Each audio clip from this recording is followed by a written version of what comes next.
L'autre élément qu'il faut signaler, les parents doivent être des modèles. Les enfants apprennent par lui-même enseignait à Ibn Abbas. Il dit à Ibn Abbas, alors qu'il était enfant, jeune homme, je vais t'enseigner quelques paroles. Préserve Allah et Allah te préservera. Préserver Allah, c'est rester. Vraiment, l'enseignement des imams, cette journée-là de cette année, de ce mois-là, est formidable parce que.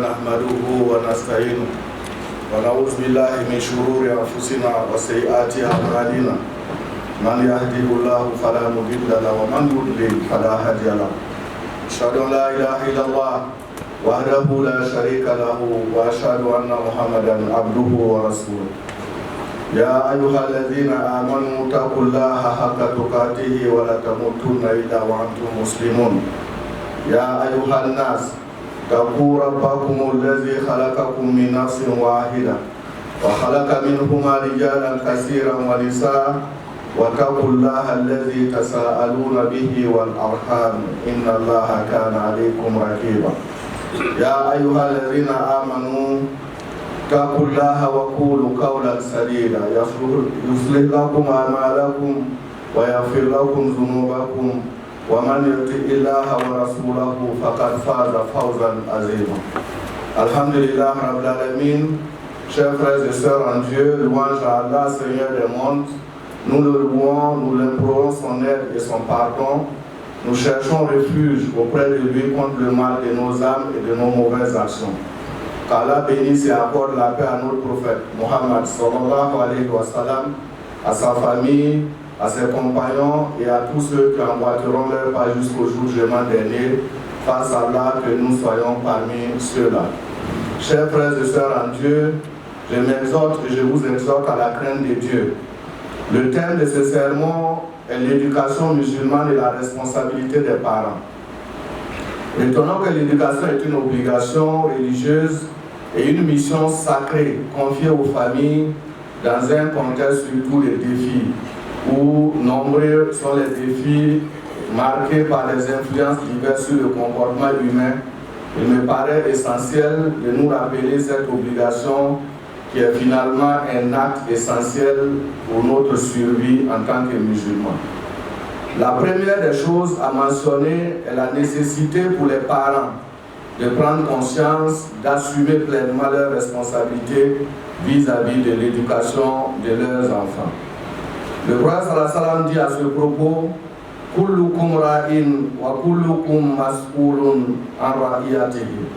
Le prophète sallallahu alayhi wa sallam dit, chacun de vous est un berger et chacun de vous est responsable de son troupeau. Cela montre que nous devons prendre conscience de notre responsabilité en tant que parents et retenons que les parents sont les premiers éducateurs de leurs enfants. Ils doivent protéger, guider et orienter leurs enfants vers la droiture, de sorte à les prémunir contre les dangers de ce monde et les dangers de l'au-delà. Dans un monde marqué par la confusion des valeurs, les parents se doivent de redoubler de vigilance. Le second élément, ou le prolongement même de la responsabilité parentale, c'est de considérer à juste mesure l'obligation que constitue l'acte d'éduquer. L'éducation n'est pas un choix secondaire, c'est une obligation religieuse. Il n'y a pas d'autre option, c'est éduquer ou périr.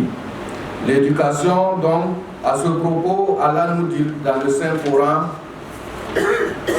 pour montrer que l'éducation est une obligation religieuse, Allah nous dit, Ya ayyuhalladhina amanu qu anfusakum wa ahlikum nara wa quduha an-nas wal hijara alayha malaikatu ghilalun shidad la yasuna Allaha ma amarahum wa yaf'aluna ma yu'marun.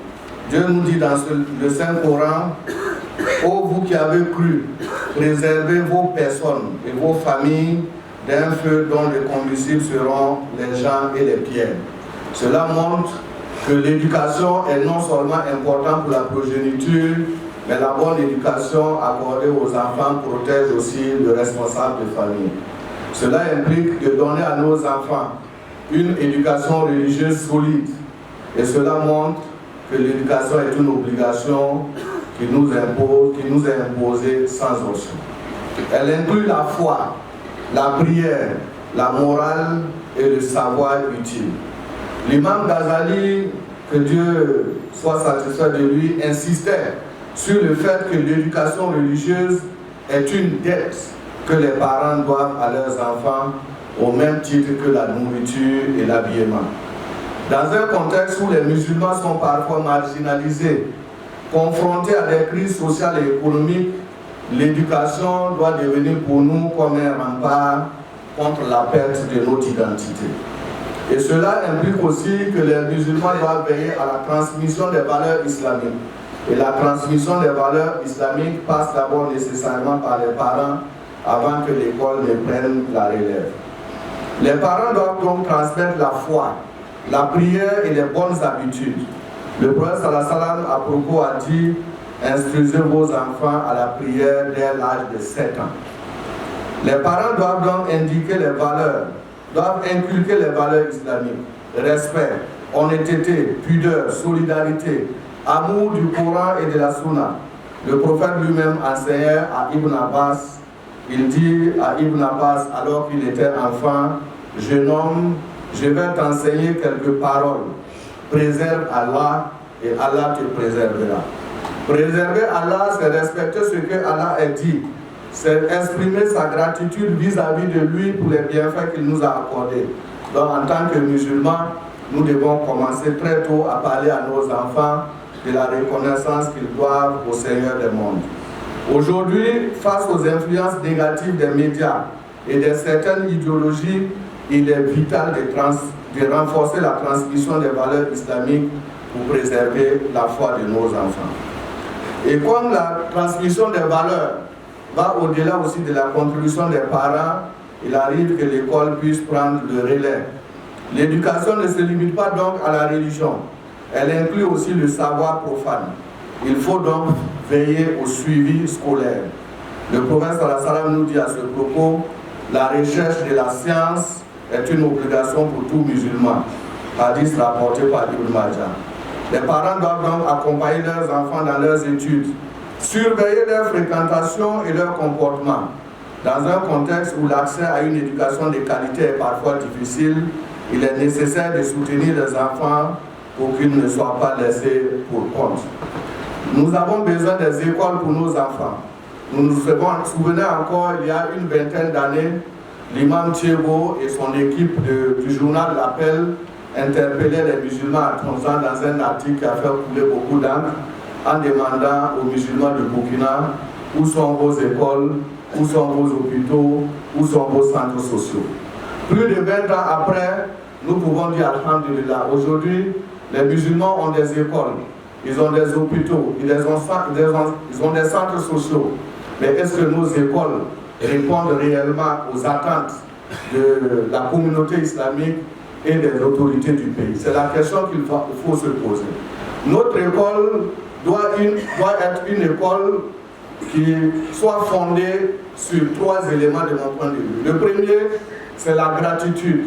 Inculquer à l'enfant une forme de gratitude qui fasse qu'il soit reconnaissant vis-à-vis de Dieu, mais qu'il doive du respect à ses parents, au voisinage et qu'il puisse respecter sa nation. Le deuxième élément, c'est de cultiver l'autonomie. Préparer l'enfant à être autonome pour pouvoir se prendre en charge, mais aussi pour pouvoir contribuer à développer sa famille et sa nation. Le troisième élément, c'est la responsabilité. Responsabiliser l'enfant, faire en sorte que chacun soit prêt à pouvoir assumer ses responsabilités quand il vient à faire des choix. Notre école, l'école dont les musulmans ont besoin aujourd'hui, c'est des écoles qui dissipent entièrement les doutes quant à notre capacité de bien éduquer nos enfants. Que Dieu nous y aide. Que Dieu nous y aide, que Dieu nous assiste. Donc, les parents, que l'enfant soit dans une école classique ou dans une école confessionnelle islamique, doivent faire l'effort de le suivre. Pour l'école classique, lui accorder ce qui manque, et pour l'école musulmane, veiller à ce que l'école donne réellement ce dont la religion a besoin, mais tout l'équipement nécessaire pour que l'enfant puisse être utile à son pays. L'autre élément qu'il faut signaler, les parents doivent être des modèles. Les enfants apprennent par imitation, n'oublions pas ça. Si le père et la mère prient, lisent le Coran, respectent les autres, les enfants suivront. Les enfants imitent leurs parents. Si le père et la mère donc suivent les principes de l'islam, l'enfant suivra aussi. À ce propos, Dieu dit dans le Saint-Coran, vous avez dans le messager d'Allah un excellent modèle à suivre. Sourate 33, verset 21. L'imam Malik rapportait que sa mère lui mettait un turban chaque matin et lui disait, va apprendre auprès des rabbins, mais observe d'abord son comportement avant ses paroles. Elle lui montrait que l'exemple pratique est plus puissant que les discours. Nous devons donc, en tant que parents et en tant qu'enseignants, servir d'exemple. C'est ce que l'islam nous demande. À une époque où les musulmans sont parfois stigmatisés, les parents doivent incarner la dignité et la droiture afin que les enfants trouvent dans leur foyer un repère solide. Seigneur Tout-Puissant et Miséricordieux, nous t'élevons nos louanges.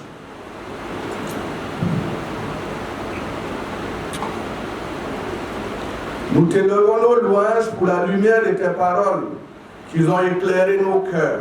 Fortifie en nous la foi, accorde-nous la patience et la sincérité dans nos actes. Fais que ce rappel soit pour nous une source de guidance et de paix. Pardonne nos manquements et prépare nos âmes à recevoir la suite de ton enseignement. وَقُولُ قَوْلِ هَذَا وَاسْتَغْفِرُ اللَّهَ لِي وَلَكُمْ وَلِسَائِرِ الْمُسْلِمِينَ مِنْ كُلِّ ذَنبٍ فَاسْتَغْفِرُوهُ إِنَّهُ هُوَ الْغَفُورُ الرَّحِيمُ. Alhamdulillah, Alhamdulillah Rabbil Alamin, wa sallallahu ala man ursila rahmatan lil alamin wa ala alihi wa sahbihi ajma'in. Chers frères et sœurs en Dieu, pour terminer cette rubrique des attitudes que nous devons adopter vis-à-vis de l'éducation, nous allons juste parler un peu de la finalité de l'éducation musulmane.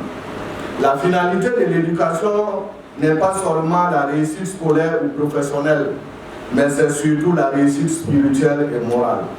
La finalité de l'éducation, donc, aussi bien comme la célèbre invocation nous dit dans le Saint-Coran, Rabbana atina fid dunya hasana wa fil akhirati hasana wa qina azaban nar. Dieu nous recommande de dire, oh mon Dieu, accorde-nous un bienfait d'ici-bas et accorde-nous le mieux dans l'au-delà et préserve-nous de l'enfer. Donc l'objectif du musulman doit être ça, ne pas abandonner le monde, mais surtout viser l'au-delà.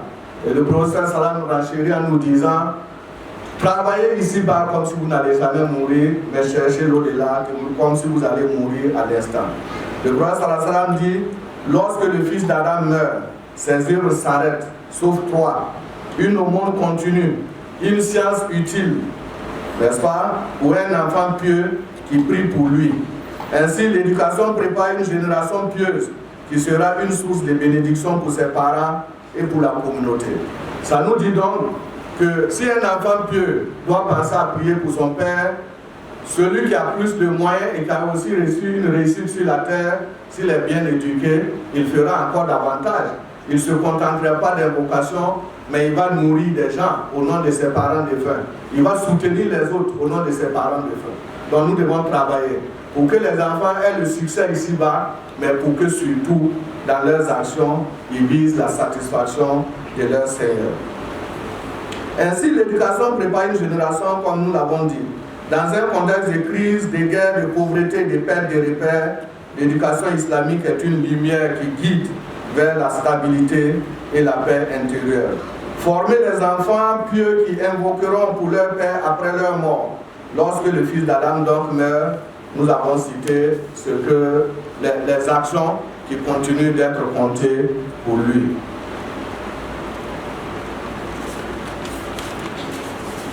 Chers frères et sœurs en Dieu, nous concluons en disant que l'éducation est un dépôt sacré. Soyons des parents responsables. Transmettons la foi. Suivons nos enfants dans leur parcours scolaire et moral. et soyons des modèles pour eux. Ainsi, nous préparons des générations solides, pieuses et utiles pour leur famille, pour leur communauté, mais aussi et surtout pour leur nation.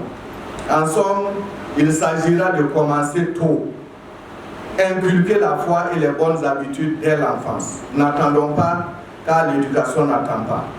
Être cohérent, les parents doivent incarner ce qu'ils enseignent. Autrement dit, faire ce que je dis de faire, parce que moi-même je fais ce que je dis de faire. Allier savoir religieux et profane. Il n'est pas question d'inculquer à l'enfant seulement le savoir religieux.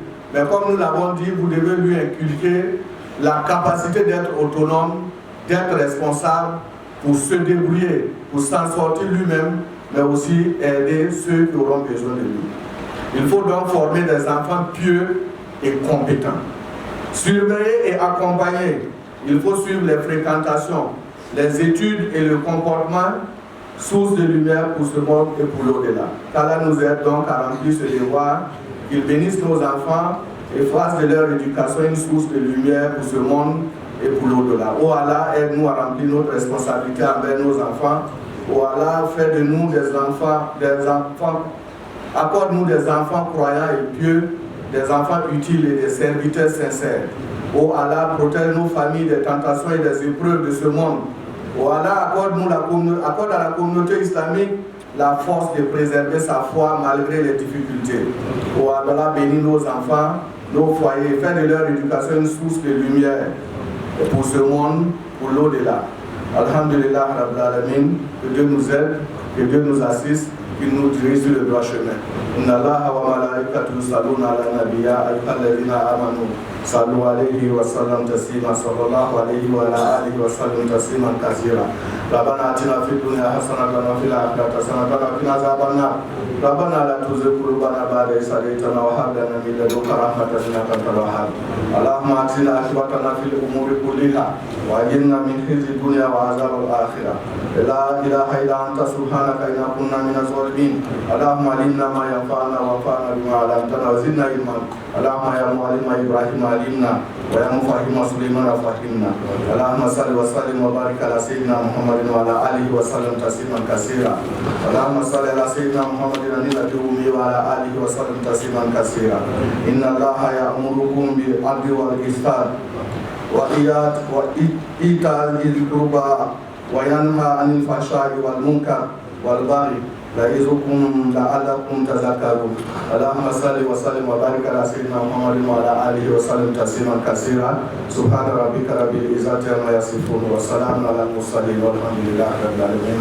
Vraiment l'enseignement des imams de cette journée-là de cette année, de ce mois-là est formidable parce que point du doigt, il montre l'importance de la responsabilité des parents et d'éduquer les enfants. Il est évident que les parents jouent un rôle très important de l'éducation des enfants. Il faut l'éducation d'abord à la maison. Et surtout en ce temps où les réseaux sociaux ont pris le dessus, il faut que les parents veillent à ce que leurs enfants soient vraiment bien éduqués, à savoir connaître les principes minimum de base, à savoir le respect, l'honnêteté, la franchise, la loyauté, le respect des institutions est très important. Voilà, vraiment apprendre l'université est très important, c'est important. Les parents doivent tout faire pour que l'éducation se fasse d'abord à la maison. Si l'éducation n'est pas faite à la maison, les enfants vont l'apprendre dehors, dans la rue, et là, ce sera la catastrophe. Mais veillons à ce que nos enfants soient bien éduqués. Veillons nous-mêmes à être des exemples pour les enfants. Voilà, évitons surtout d'être tout le temps sur les réseaux sociaux, sur notre portable à la maison.